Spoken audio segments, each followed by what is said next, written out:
అర్హులైన వారందరికీ సామాజిక పెన్షన్లు మంజూరు చేయాలని కోరుతూ సిపిఎం కాకినాడ నగర నాయకులు డిమాండ్ చేశారు. ఈ మేరకు సోమవారం ప్రజా సమస్యల పరిష్కార వేదికలో సిపిఎం నగర సీనియర్ నాయకులు కె సత్యరాజు, సిపిఎం నగర కన్వీనర్ పల్లివెల్లి వీరబాబు, నగర కమిటీ సభ్యులు మలకా వెంకటరమణ, అనపర్తి ఏడుకొండలు, డిఆర్ఓ డాక్టర్ డి తిప్పేనాయక్కు వినతిపత్రం అందజేశారు.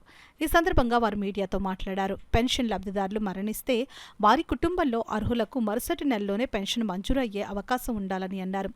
సాంకేతిక కారణాలతో నిలిచిపోయిన పెన్షన్ల పరిష్కారం జిల్లాలోనే జరిగే ఏర్పాట్లు చేయాలని అన్నారు. ముఖ్యంగా నూతన ప్రభుత్వం వచ్చిన తర్వాత ఈ మార్పులు జరిగిన తర్వాత సాంకేతిక సమస్యలతో చాలా పెన్షన్లు ఆపేశారు. వాటన్నిటినీ పరిష్కారం చేసి వెంటనే ఇవ్వాలి. అట్లాగే కుటుంబంలో ఎవరైనా చనిపోతే ప్రత్యామ్నాయ పెన్షన్ని విడోకి ఇవ్వాలి. అది దీర్ఘకాలం అమరావతిలో పెండింగ్ ఉంది, ఇక్కడ మా చేతుల్లో లేదు అనేది డిఆర్డీఏ వాళ్ళు చెప్తున్నారు. అలాగే ఒంటరి మహిళకి 35 సంవత్సరాలకే గతంలో పెన్షన్ ఇచ్చారు. దాన్ని 50 సంవత్సరాలకి గత ప్రభుత్వం చేసింది. దాన్ని మళ్ళీ 35 సంవత్సరాలకు పునరుద్ధరించాలి.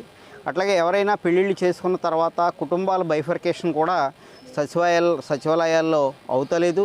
ఇంకేత చిన్న చిన్న పరిష్కారాలన్నింటినీ కూడా స్థానిక సచివాలయాల్లో పరిష్కారం అయ్యేలాగా, స్థానికంగా ఉండే డిఆర్డీఏలోని కలెక్టర్ పరిధిలోని పరిష్కారం అయ్యేలాగా రాష్ట్ర ప్రభుత్వం చర్యలు తీసుకోవాలి.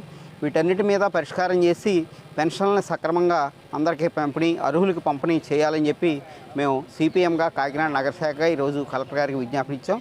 కాబట్టి ప్రభుత్వం పరిశీలన చేసి చర్యలు తీసుకోవాలని చెప్పి కోరుతున్నాం.